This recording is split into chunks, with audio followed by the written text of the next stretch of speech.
So we'll be moving on with the next class review.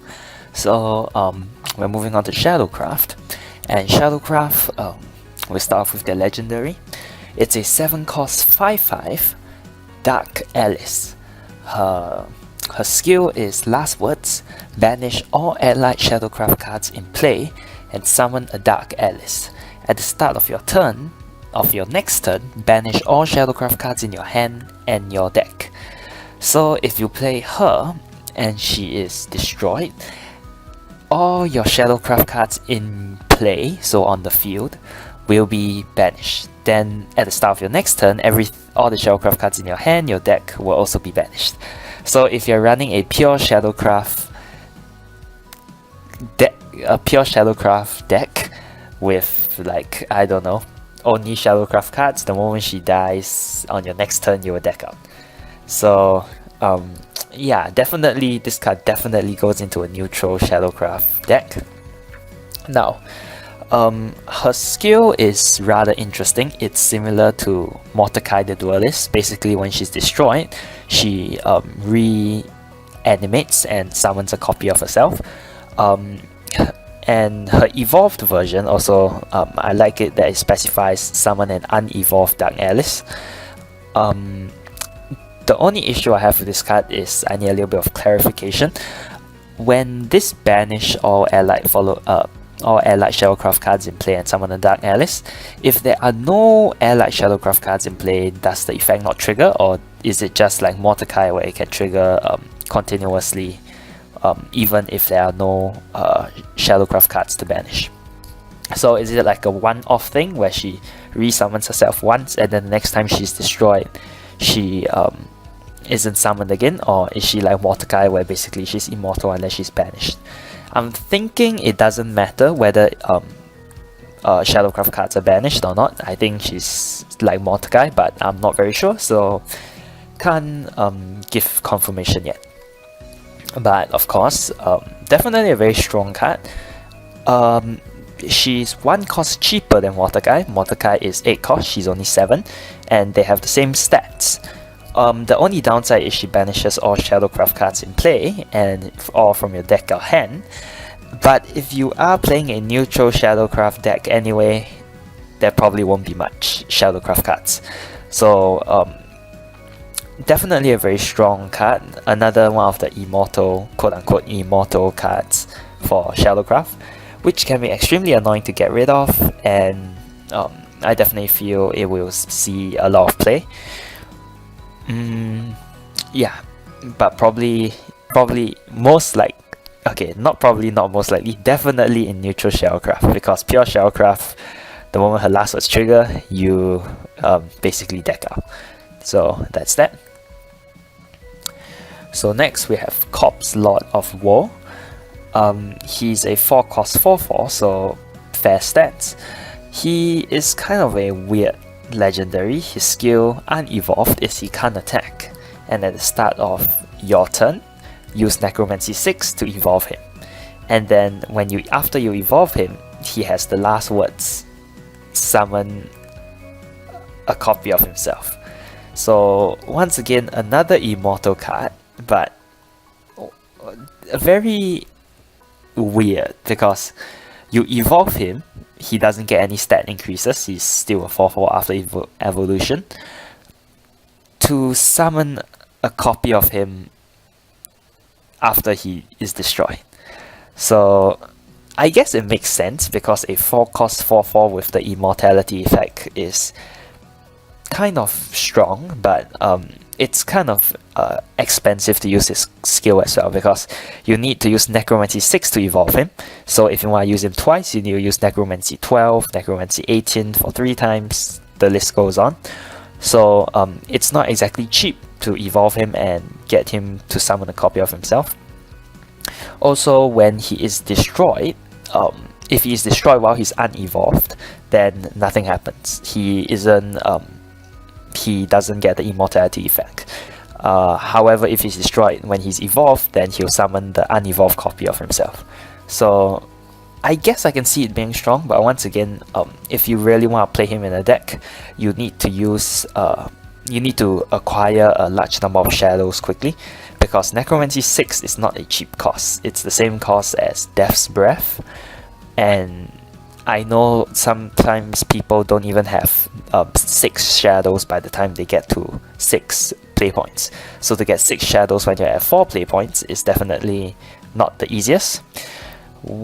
I think it is possible to play him in like just generic ShadowCraft decks, but of course your deck has to be built to produce a large number of shadows quickly. So probably have to use Spartoy Sergeant and I forgot what's the other card, the 1/4 Taunt that gives you 2 shadows. So yeah, definitely playable. Just that it's a little bit weird, but I think it's good enough to see play. So next we have Odette, Black Swan. She's a 6 cost 5/4, slightly understated, but she has a very interesting effect. Fanfare, summon an enemy Odette, White Swan, then evolve with this follower. So the moment you play her, she summons an enemy follower, which is Odette White Swan, and then she gets a free evolve. Then when she's evolved, her skill is at the end of your turn, deal 2 damage to all enemies. So basically an Odette White Swan is a Havencraft card. It's a 6 cost 4/5. So if you do activate her skill, what do we activate her skill? It's a fanfare. So when the moment she evolves, she'll probably trade into the Odette White Swan immediately. So since Odette White Swan is a 4/5, you're basically left with a 6/1. However, I think her evolve effect is strong enough to justify play because she deals 2 damage to all enemies at the end of the turn. The only issue, so okay, let me think of this tactically. I think she's pretty strong as a card alone, because at the end of the turn deal 2 damage to all enemies, including your enemy's face, can clear small followers. Definitely strong. The only issue I have is if for some reason you play her and you're not able to destroy Odette White Swan, because basically the moment you play her, she summons the enemy Odette White Swan. Then say your enemy has a ward, so even after she's evolved, you have to trade into the ward. Then you basically give your enemy a free 4/5, and the free 4/5 can evolve to become a 5/6 that heals the entire board for 2 at the end of the turn. So like White Swan and Black Swan are exact mirror images of each other. So I would say it's this card is strong to play, but you have to be careful of your timing when you play it, because you don't want to give your enemy a free 4/5. So strong, but you need to be careful when playing her, because anything that says summon something for your enemy, it's quite dangerous. So next we're going to a 5 cost 5/7, Dead Moros. Now he is overstated, so he's a 5 cost 5/7, which is peculiar. Fanfare, destroy all other allied ShadowCraft followers. Restore X defense to your leader, where X equals to the number of followers destroyed by this effect.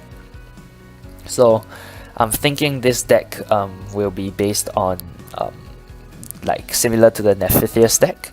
Basically you have things like Lurching Corpse and Attendant of the Night and Hell's Unleasher. Then all of them get destroyed by his effect, and then their last words all trigger, which gives you a pretty strong board. And since his effect specifies destroy all other ShadowCraft followers, so he doesn't just target one, he literally cleans your board of ShadowCraft followers. So he is pretty strong in the Nephithyr's deck.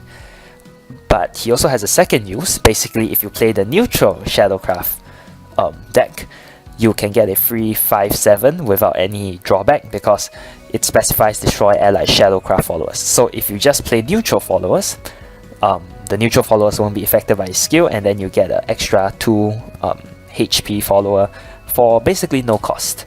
So Yeah, it's also useful that he restores X defense to your leaders, where X equals the number of followers destroyed, because sometimes when playing Nephithius, ShadowCraft, your HP goes down very quickly, since Attendant of the Night and Lurching Corpse cannot trade, because their effects specify they only can attack face.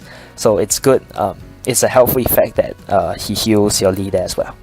So definitely a very good card, can be played in multiple decks depending on how you want to use it. Yeah, very good. So following that, we have quite an interesting spell. It's a 2-cost spell, Poisoned Apple of Rebirth. So the skill is, change a neutral follower into a ShadowCraft follower. Then give that follower last words, summon another follower of the same name. So basically, it gives the follower a one-off immortality effect to resummon itself after it's destroyed. And if I am not wrong, this has to be targeted at a neutral follower, because its skill specifies change a neutral follower into a ShadowCraft follower. So I think you can only use this on a neutral follower. But it definitely has a lot of potential, because say you want some last words to trigger off, and you put this on that neutral follower and then you destroy him with Dead Moros. Since it's counted as a ShadowCraft follower, Dead Moros' skill will activate and destroy him, and then not only do you activate the last words, you summon another copy of him back onto the field. So definitely a card with a lot of potential. Personally, I have no idea what it'll be used for yet, because I haven't got around to thinking of the combos, but I'm pretty sure someone will find a way to use this card to create some amazing, crazy combo that will break the game. So definitely interested to see what will come out of that card. So following that, we have a 4-cost 0/3 Nightmare Executioner. His skill is Bane and Clash, draw a card. And also, his stats are a little bit okay, not a little bit. He's a lot. What type of English am I speaking? He's very understated. He's a 4-cost 0/3, so no attack and only 3 health. Bane gives him, I guess it evens out, because even with 0 attack he can destroy something. Clash, draw a card. So he's a free card draw, and he's also free removal, I guess. It's pretty okay. I won't say he's exactly the strongest, because personally anyway, I wouldn't play him. Because first, he's a 0/3. If he had ward, I would consider playing him, but he doesn't. And at 4 costs, I think a 0/3 is really too weak. You play the 0/3, he can get removed by any 3 damage removal spells, of which there are a lot. And also, yeah, if he gets removed by a removal spell, you basically wasted your 4 play points. You don't use the Bane, you don't use the Clash.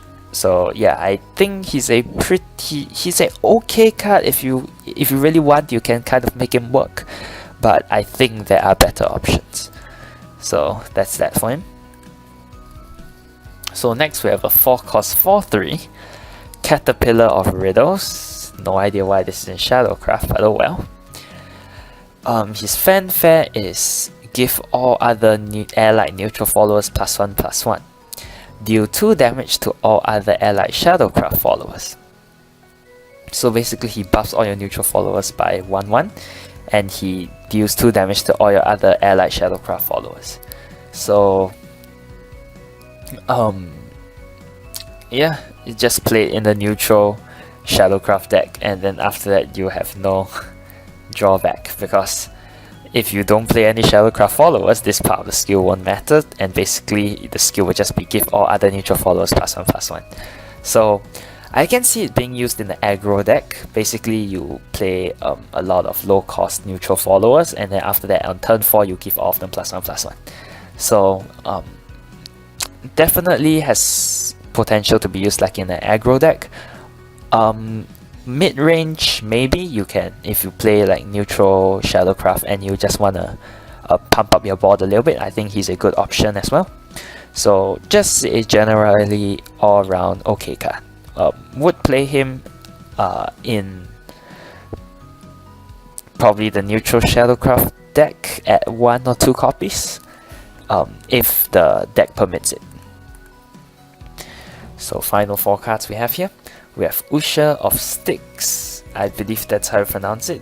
Styx being the river of death or something in the underworld. I forgot. There's some mythology to this. I think it's the Egyptian mythology. So it's a 2-cost 2/2 standard. Necromancy 6. Put one of the highest cost followers that has been destroyed during this match into your hand. So once again, a very high cost Necromancy 6. Same as CorpseLord of War, the legendary. And the skill is quite interesting though. Put one of the highest cost followers that has been destroyed during this match into your hand. So it is similar to Saraduin. I forgot how to pronounce the name. But Saraduin summons one of the highest cost followers that has been destroyed. She just puts it into your hand. It's okay. Whether you want to run it is up to you, because I think this can be useful. Say you got your Mortecai, the duelist, destroyed, you can use her to get it back, and then after that play next turn for another immortal Mortecai, the duelist. So I would say she's pretty strong. Whether you want to play her over other 2 drops is up to you, because personally with all the necromancy, the high necromancy costs, you might want to run Spartoy Sergeant instead of her. But if you want to run her, you'll probably be playing some high cost followers that you really want to get back into your hand. So it's up to personal preference. Once again, the 2-drop slot is usually up to personal preference depending on what you want to play for your 2-drop follower.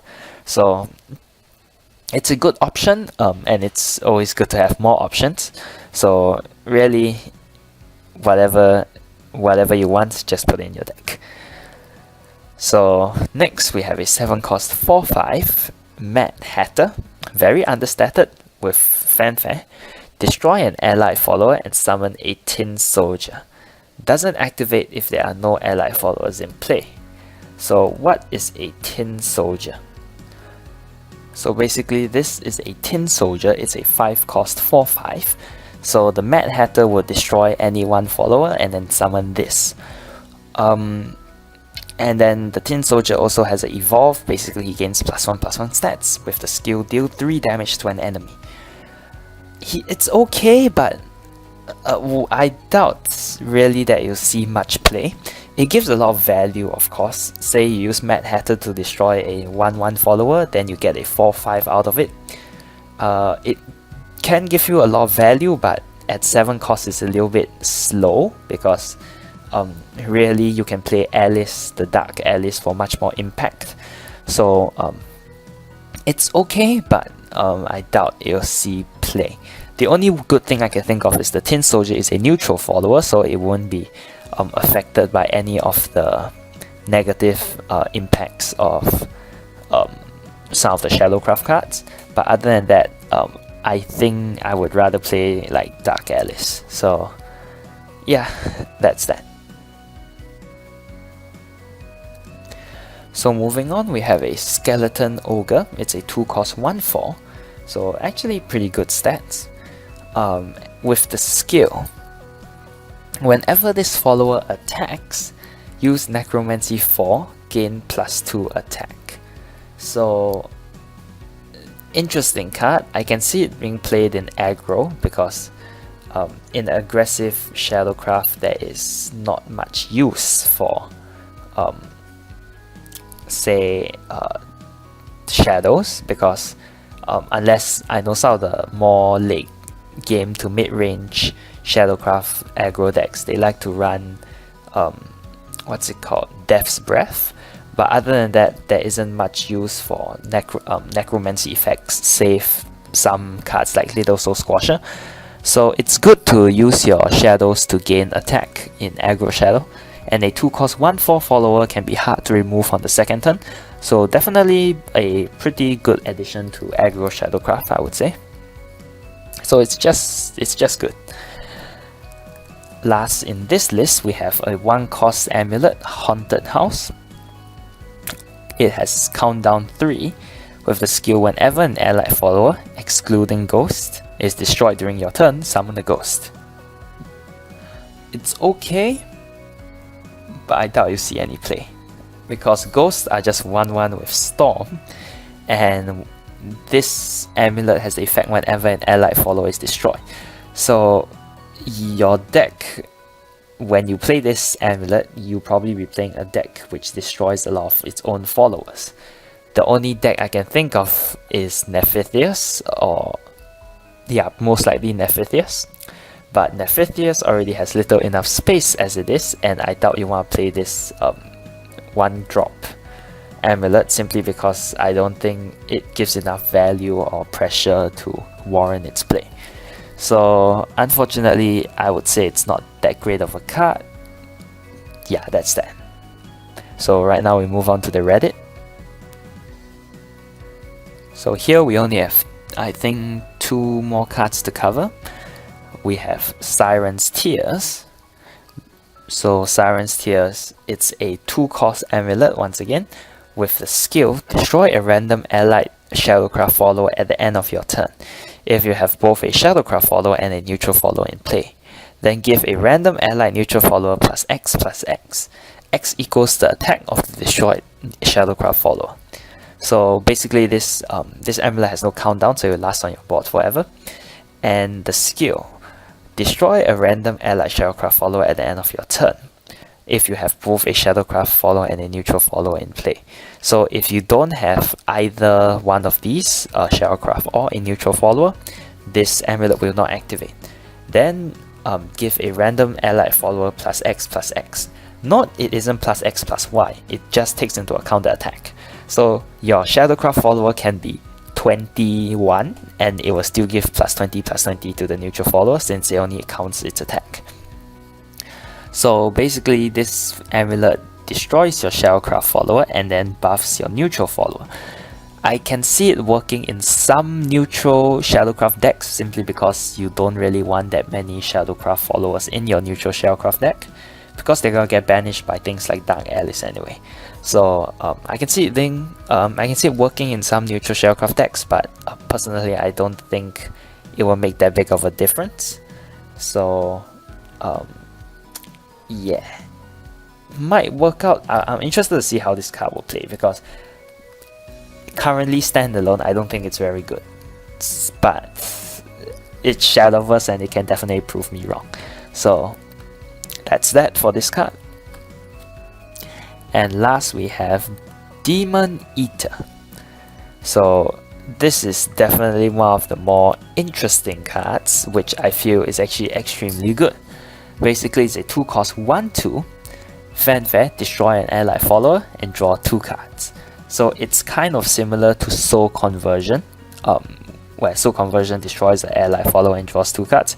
She's similar to that, except she is in form of a follower, or a 1/2 follower. I feel she's extremely good. For a bronze card, she's crazy good. Simply because you can run her in like Nephithys to use as a early catalyst for your last words, for like Attendant of the Night, Lurching Corpse, so on and so forth. And she draws you 2 cards. 2 cards! That's like crazy. It's the same amount as Behegar, and as you know, Behegar is extremely good in Vengeance Bloodcraft. So I think this card is crazy to be in bronze. I would expect at least like a silver or gold, but I'm not complaining. So definitely a extremely good card. I think it will be probably put in Nephithys the most. Yeah, it's just a wonderful card in my opinion. So that's that. And with that, we have covered all the ShadowCraft cards. So yeah, next time we should be covering Bloodcraft, Havencraft, and then Neutral, and then we'll be done. So see you next time.